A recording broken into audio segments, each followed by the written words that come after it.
Great. Okay, so I'm going to divert for a second because I had just a really amazing spiritual experience here, and I want to share it with you right now. So, years ago, many moons ago, 1970s,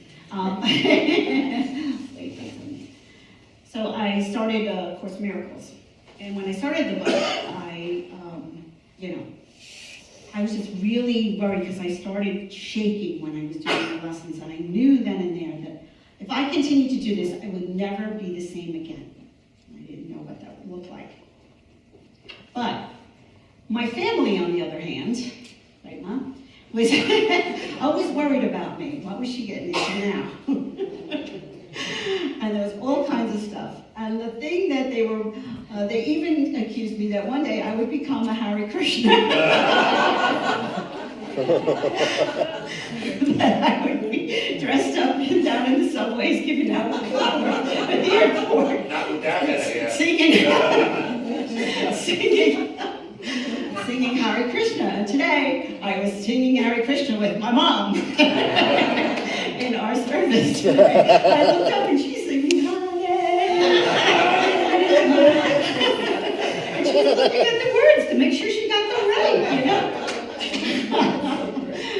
The transformation that happens when we open our hearts, right? When we come together and open our hearts to say, maybe this means something more, something deeper, something richer, something more substantial than what judgment, criticism, culture, fear tells us about, right? And that's when we make somebody the other. We make somebody the other because of something we don't understand. We lose the capacity for our own hearts to be open, to be sharing, to be able to be these channels for peace, right? We always talk about, I want to be that channel for peace. I want to know my highest true purpose. I want to be that spiritual being that walks it. Well, then a lot of that job is to challenge ourselves and to see, what is getting in the way of me being the brightest light that I can be in my life? Well, in the story of HOLI, you've heard some of it in our words of wisdom. And we had the great king who had gotten a boon from the gods and said, oh, we're going to get you this gift. Nobody can touch you. You will not be harmed. I think there was one place on his ankle or something under his foot there. At one sore spot, right? And so he thought himself then better than all the gods. He wanted everybody to worship him, right? I get myself up. I succeed more than anybody else in the world, so now you all worship me. This egotistical desire within humanity. They say power corrupts and absolute power corrupts. Absolutely. In our own lives, in our own self, of my own sense of self, my power in myself of I'm right? When we hold on to the I'm right and you're wrong place, when we make the other again, then we lose sight of the bigger picture. Because when we talk about spirituality and sacredness of life, it's inclusive. Like the song says, it's vast. Right? And if our hearts aren't open and able to yearn in that deep place that the chanting brought us to, Hare Krishna, Hare, hail to you, that, you know, and don't get caught up in names, right? That idea, that concept of divinity. That can we open ourselves up to that, to feel that, to know that? Well, it turns out the son of this great Lord, in long name. Hiranyakshipu. I'm not saying it right. Hiranyakshipu. I'm not saying it. I had it written down my phone. I'm like, this is going off in another direction that I hadn't even planned, so I'm going with it. So anyway, so his son, hello, son, doesn't matter. But he had this depth of commitment to worship the divine. In the story of his vision, right? Morning of God.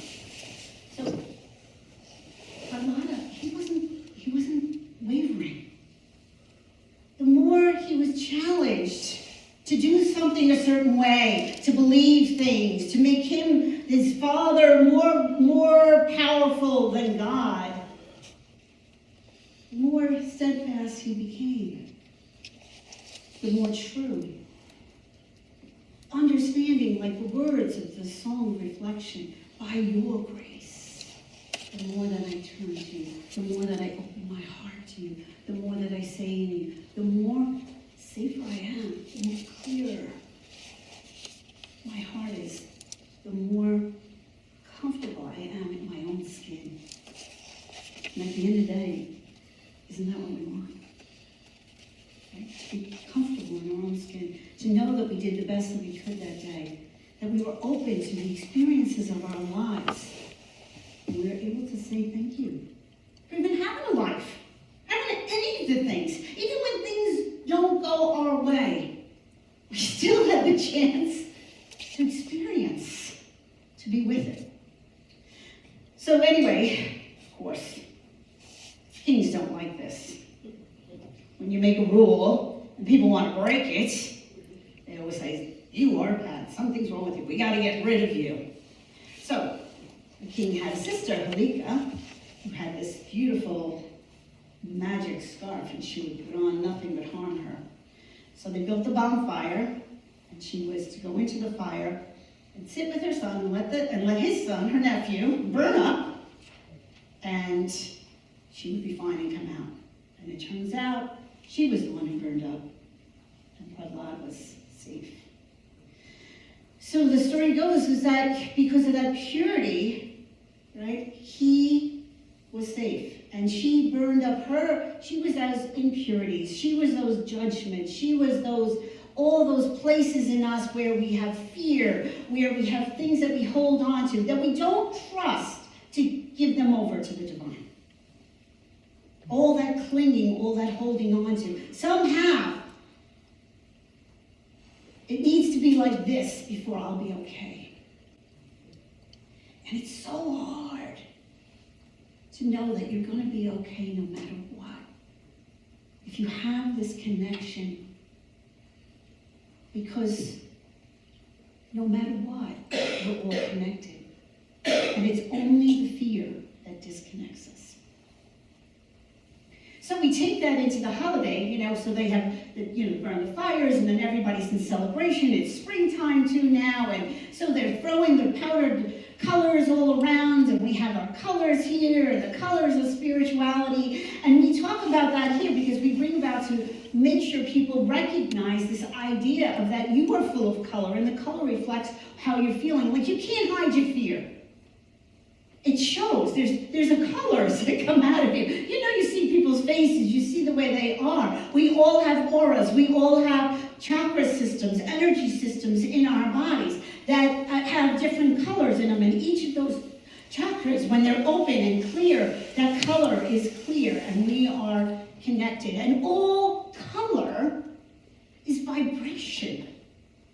So all of this is about vibration. And when we are stuck, we're a lower vibration, and the lower the vibration, the lower the frequency, what? The more solid, the more thick, the more hard it is to get through something. That's why we need fire of transformation, right? The fire to burn away those impurities, the fire to put us through. So when we're having fire in our lives, as much as you say, oh, say, whoa.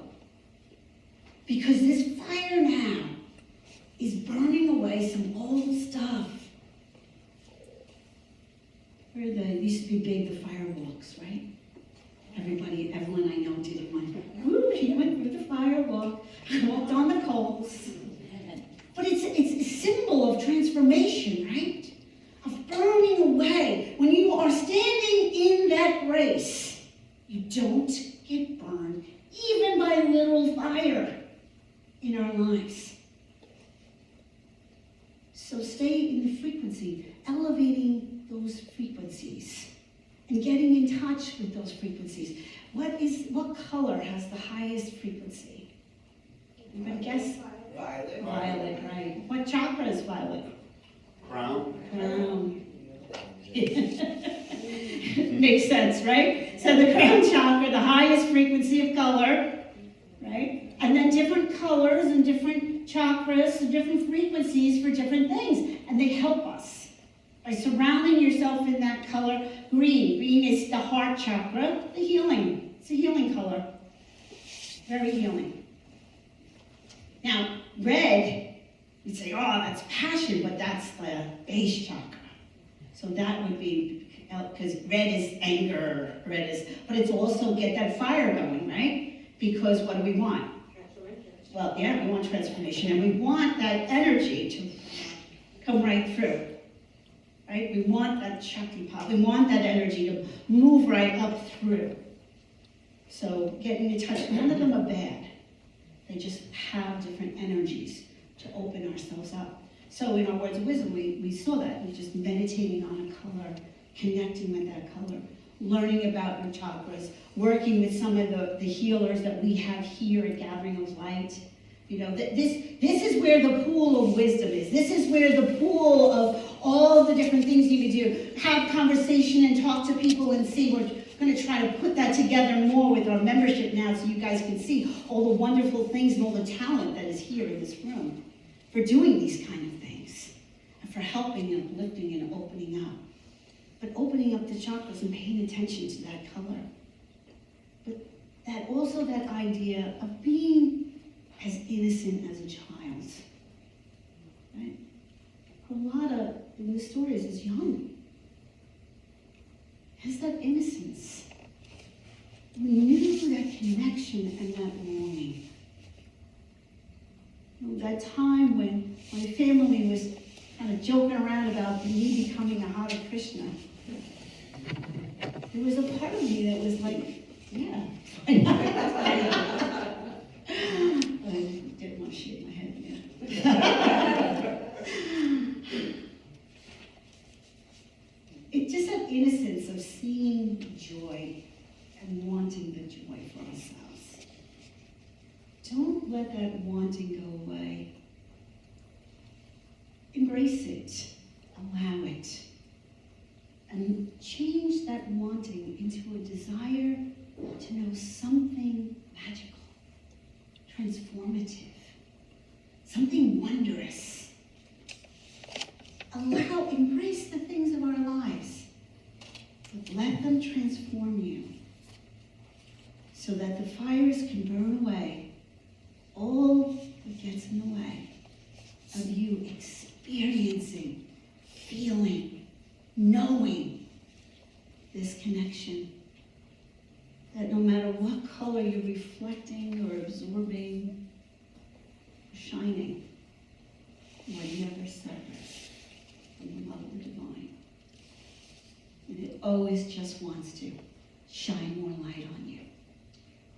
So this Holi, share some color. Spread that joy. Maybe throw some powder. We'll be doing it later. If you don't want to do it on yourself, just throw it on me